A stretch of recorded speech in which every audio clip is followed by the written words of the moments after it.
Well, good morning. The sons of Korah wrote Psalm 84. We have several psalms written by the sons of Korah. Who were they? In the day of Levi, Levi's sons were divided into families, and each family had a specific job and duty and responsibility in relation to the priesthood and the tabernacle.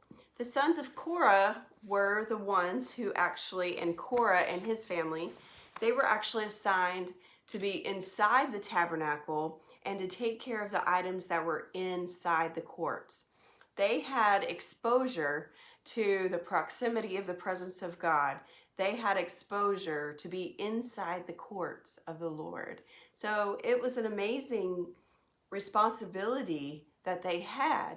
Now, initially, Korah started talking with the wrong crowd, got involved with other people, and wound up being led astray, and sadly lost his life because pride rose up in his heart and he didn't value the Lord's anointed in the way that he should.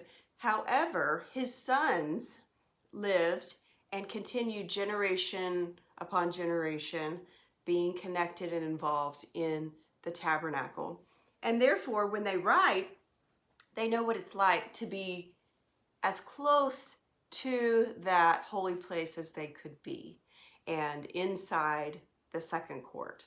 And as they're writing about their experience and how much they value the presence of the Lord.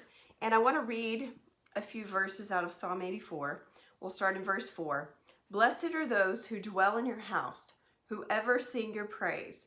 Blessed are those whose strength is in you, whose heart are the highways of Zion. As they go through the valley of Baca, they make it a place of springs. The early rain also covers it with pools. They go from strength to strength. Each one appears before God in Zion. O Lord, God of hosts, hear my prayer. Give ear, O God of Jacob. Behold the shield, our God. Look upon the face of your anointed. For one day in your courts is better than 1,000 elsewhere. I would rather be a doorkeeper in the house of my God than dwell in the tents of wickedness. And that was ending at verse 10. And these sons, they just knew. They knew the value of the presence of God. And today, after Jesus has come, we can get closer even to the presence of God than all of these guys could, who just knew that God was powerful and he was mighty, and the connection that they were able to make was life-changing and life-giving. But today, we can even draw closer. And the presence of God and the power of God in our lives by our encountering with him and spending time with him is invaluable.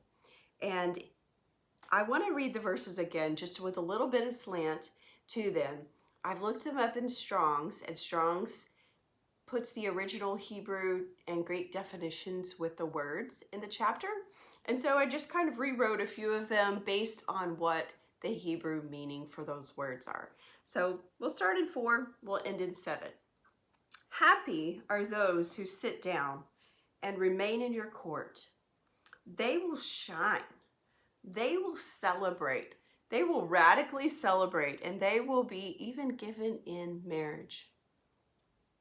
Happy is the human whose security and strength and boldness is in the Lord, whose most interior places and organs have a pathway and a highway that has crossed over the valley of weeping, the broad place of depression, and has looked and considered it to be a fountain, a source of satisfaction.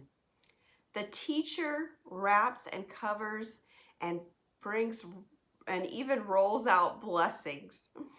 They walk and they carry a force of virtue, a company of resources, and those resources come from resource to resource in Zion, and they see God.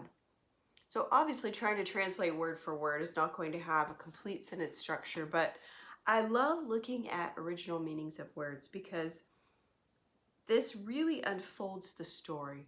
It's that though they have crossed over a place of sorrow, a place of weeping, a place of being in despair or down or depression, what happens is they encounter the presence of the Lord, and they have true happiness because they have sat in your court. Verse 4, happy are those who sit down and remain in your court. They will shine. They will shine. And the Lord invites us to that place. He invites us to that place where we can be with Him. And no matter what happens, whatever's happened in life, whatever happens around us, we can be with Him. And His presence radiates through our hearts. So let's come in. Let's come in. Let's boldly approach His throne.